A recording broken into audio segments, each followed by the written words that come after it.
নমস্কার, আমি প্রীতম। আপনারা দেখছেন আমার ইউটিউব চ্যানেল টুইন্স ম্যাজিক। তো আজকে আবার চলে এলাম আর একটি নতুন ভিডিও নিয়ে, ক্রিকেটের ভিডিও।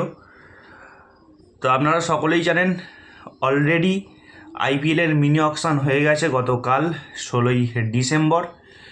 তো আমি কেকেআরকে নিয়ে ভিডিও বানিয়েছি। কেকেআরের ফাইনাল স্কোয়াড কী হয়েছে, কোন কোন প্লেয়ারকে কেকেআর অকশন থেকে নিয়েছে, সেই নিয়ে ভিডিও বানিয়েছি। তো প্রত্যেকটা টিমের ওপরেই আমি ভিডিও বানাবো, আপনারা দেখতে থাকুন। আজকের ভিডিও মূলত চেন্নাইয়ের উপর। চেন্নাই কোন কোন প্লেয়ারকে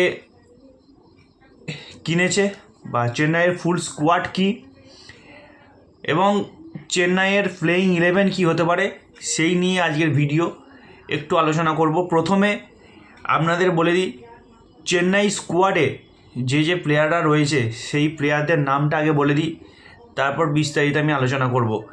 চেন্নাই স্কোয়াডে যারা রয়েছে তাদের মধ্যে অবশ্যই যার নাম প্রথমেই বলার সে হচ্ছে মহেন্দ্র সিং ধোনি। মহেন্দ্র সিং ধোনির পর রয়েছে সঞ্জু স্যামসন।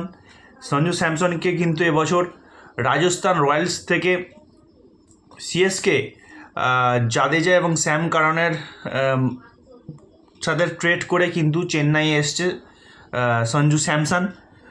তো ধোনি, সঞ্জু স্যামসন, ঋতুরাজ গাইকোয়াড়, দিওয়াল্ট ব্রেভিস, আয়ুষ মাত্রে, কার্তিক শর্মা, সরফরাজ খান, উর্ভিল প্যাটেল,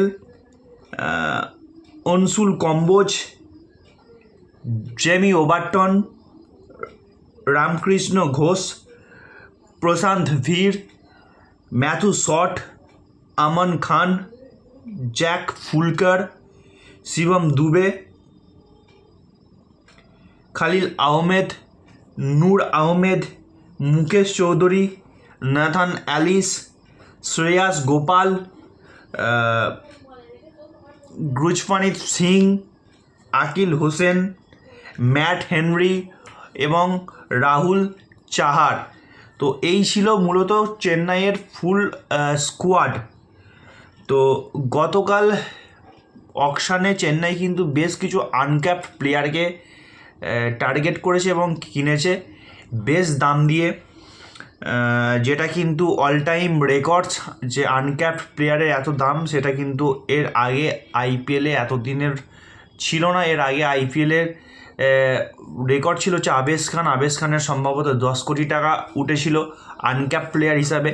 সেই রেকর্ড কিন্তু মিনি অকশানে ভেঙে গেছে। চেন্নাই কিন্তু তার থেকেও বেশি দামে 14 কোটি 20 লক্ষ টাকা দিয়ে আনক্যাপ প্লেয়ার কিনেছে, আনক্যাপড প্লেয়ারের উপর নজর দিয়েছে। তো যদি এই স্কোয়াডটা দেখি, এই এতজনের যে স্কোয়াড বললাম, নাম বললাম, এই স্কোয়াডটা যদি দেখি, এই স্কোয়াডের দিক থেকে খুব যে হাই কোয়ালিটির প্লেয়িং 11 হবে বা হাই কোয়ালিটির টিম যে চেন্নাই তৈরি করেছে, যে তুলনায় চেন্নাইয়ের কাছে পার্স ছিল প্রায় 44 কোটি টাকার কাছাকাছি, সেই তুলনায় যে চেন্নাইয়ের টিম যে খুব ভালো হয়েছে সেটাও বলা যাবে না, এবং খুব যে খারাপ হয়েছে সেটাও বলা যাবে না। কিন্তু আমি মাঝামাঝির থেকেও একটু কম জায়গায় রাখবো চেন্নাইয়ের এই টিমটাকে। এই চেন্নাইয়ের টিমটা যদি সেমিফাইনাল প্লে অফ খেলে তাহলে বলবো অনেক বড় ব্যাপার। কারণ খুব যে ট্যালেন্টেড বা এক্সট্রাঅর্ডিনারি প্লেয়ার যে এই স্কোয়াডে, চেন্নাইয়ের স্কোয়াডে রয়েছে সেটা আমি বলবো না। তবে দু একজনের নাম অবশ্যই বলার, যেটা কিন্তু একার হাতে ম্যাচ ঘুরিয়ে দিতে পারে, অবশ্যই সঞ্জু স্যামসন। সঞ্জু স্যামসন কিন্তু কনসিস্টেন্সভাবে রান বানাতে পারে না। সঞ্জু স্যামসন কিছু জায়গায় ফ্লপ হয়। ঋতুরাজ গাইকোয়াড়কে দেখেছি কিছু রান করেছে। দিওয়াল্ট ব্রেভিসের ওপর কিন্তু চোখ রাখা যেতে পারে। ব্রেভিস কিন্তু কিছু ভালো কিছু করে দেখাতে পারে। আমার মনে হয় এই প্লেয়ারটার মধ্যে কিছুটা হলেও খেলা রয়েছে। সম্ভবত ব্রেভিস সাউথ আফ্রিকান প্লেয়ার। তো তারপরে অবশ্যই যার নাম নেব, নূর আহমেদ কিন্তু একজন স্পেশালিস্ট স্পিনার। গত বছর আমরা দেখেছিলাম চেন্নাইয়ের হয়ে প্রথম চেন্নাই থেকেই তার আবিষ্কার হয় এবং বেশ ভালো বল করেছে, যত কটা ম্যাচ খেলেছে বেশ ভালো বল করেছে নূর আহমেদ। তারপর বোলিংয়ের দিকে যদি দেখি ন্যাথান অ্যালিস কিন্তু খুব ভালো বল করবে, আপনারা দেখে নেবেন, আমি বলে দিচ্ছি। বেশ কিছু ভিডিও আমি এর আগে বানিয়েছিলাম, বেশ কিছু প্লেয়ারের ওপর কিছু কথা বলেছিলাম। আমার ভিডিও যদি আপনারা দেখে থাকেন অবশ্যই দেখবেন, অকশনের সাথে মিলে গেছে। এটাও আমি বলে দিচ্ছি, ন্যাথান অ্যালিস কিন্তু আইপিএলে বেশ ভালো বল করবে, আপনারা চোখ রাখবেন। যদি ন্যাথান অ্যালিস প্রত্যেকটা ম্যাচ খেলে তো আইপিএলের যখন শেষ হবে তখন দেখুন ন্যাথান অ্যালিস টপ 5-এর মধ্যে থাকবেই। ন্যাথান অ্যালিস কিন্তু যদি চোট না থাকে পুরো টোটাল সিজনটা ন্যাথান অ্যালিস যদি খেলতে পারে তাহলে কিন্তু আমি বলবো চেন্নাইয়ের হয়ে ন্যাথান অ্যালিস কিন্তু খুব ভালো বল করবে। তারপর একটা প্লেয়ার হচ্ছে ম্যাট হেনরি কিন্তু নিউজিল্যান্ডের প্লেয়ার, নিউজিল্যান্ডের পেস বোলার ম্যাট হেনরিও কিন্তু খুব যে খারাপ বোলার তা বলবো না, ম্যাট হেনরিও কিন্তু খুব ভালোই বল করে মোটামুটি। যদি এই যে স্কোয়াডটা, এই স্কোয়াড থেকে যদি বেছে নিতে বলা হয় যে প্লেয়িং 11 কী রয়েছে, সেই প্লেয়িং 11 আমার দিক থেকে আমি একটা প্লেয়িং 11 সাজিয়েছি। তো আপনারা দেখুন সেই প্লেয়িং 11 আপনাদের সাথে মেলে কিনা, বা আমি যে প্লেয়িং 11টা সাজিয়েছি সেই প্লেয়িং 11টা বেটার কিনা সেটা অবশ্যই আপনারা কমেন্ট বক্সে কমেন্ট করে জানাবেন।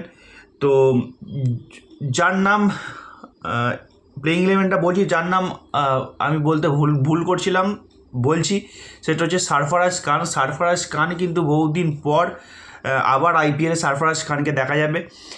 সম্ভবত গত আইপিএলে আনসোল্ড ছিল সারফরাজ খান, এই আইপিএলে কিন্তু তার বেস্ট প্রাইসেই চেন্নাই কিন্তু তাকে নিয়েছে।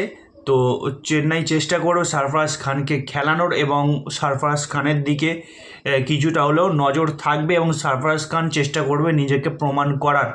যেহেতু ন্যাশনাল টিমে এখন কন্টেস্ট অনেক বেড়ে গেছে, তো পারফর্ম অবশ্যই দরকার, পারফর্ম না করলে কিন্তু ন্যাশনাল টিমে চান্স পাওয়া খুব কঠিন ব্যাপার। তো এবার আসি প্লেয়িং 11, চেন্নাইয়ের যে প্লেয়িং 11 হতে চলেছে, আমার দিক থেকে সেরা প্লেয়িং 11 কী হতে চলেছে সেটা আমি বলছি, আপনারা দেখুন আপনাদের পছন্দ হয় কি না অবশ্যই কমেন্ট বক্সে কমেন্ট করে জানাবেন। চেন্নাইয়ের দুটি ওপেনার, গত বছর কিন্তু আয়ুষ মাত্রে কিন্তু ভালো ব্যাটিং করেছিল। তো এই বছরও আমি ওপেনিংয়ে আয়ুষ মাত্রে এবং ঋতুরাজ গাইকোয়াড়কে রাখবো। আয়ুষ মাত্রে এবং ঋতুরাজ গাইকোয়াড়। 3 অবশ্যই সঞ্জু স্যামসন। 4 নম্বরে শিবম দুবে। 5 ডিওয়াল্ড ব্রেভিস, ইনি কিন্তু একজন অলরাউন্ডার, ব্রেভিসকে খেলানো যেতে পারে 5-এ। 6 ধোনি, 6 নম্বরে ধোনি। 7 সারফরাজ খান। 8 নম্বরে রাহুল চাহার অথবা খালিল আহমেদ, সেটা পিচের ওপর ডিপেন্ড করবে, সেটা স্পিন ফ্রেন্ডলি উইকেট না পেস ফ্রেন্ডলি উইকেট, সেটা তখন পিচের ওপর বিচার করে কিন্তু খেলানো যেতে পারে 8 নম্বর জায়গাটা রাহুল চাহার অথবা খালিল আহমেদ।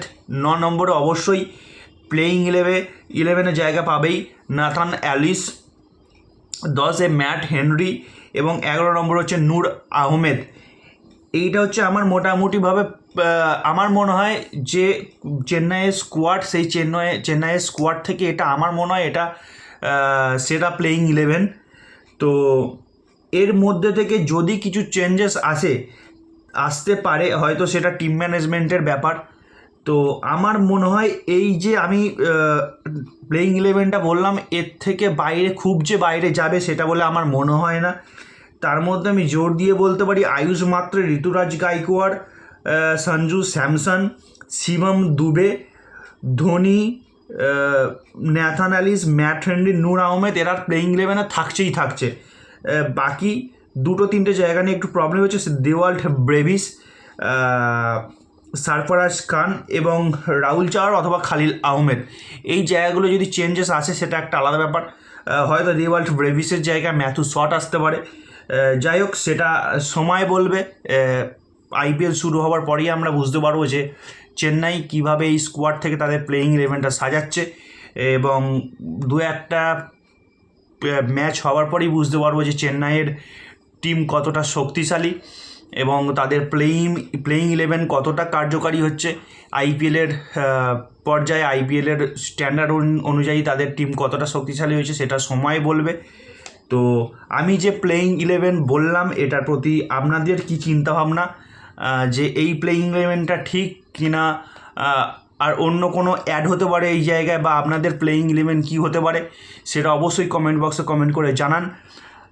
সাথে থাকুন, পাশে থাকুন, দেখতে থাকুন টুইন্স ম্যাজিক ইউটিউব চ্যানেল। আমি আবার আসছি অন্য কোনো ক্রিকেটের নতুন ভিডিও নিয়ে। অবশ্যই আইপিএলের প্রত্যেকটা টিমের ভিডিও নিয়ে আসবো, তাদের বেস্ট প্লেয়িং ইলেভেন নিয়ে আসবো। তো সাথে থাকুন, দেখতে থাকুন টুইন্স ম্যাজিক ইউটিউব চ্যানেল। নমস্কার, ভালো থাকবেন।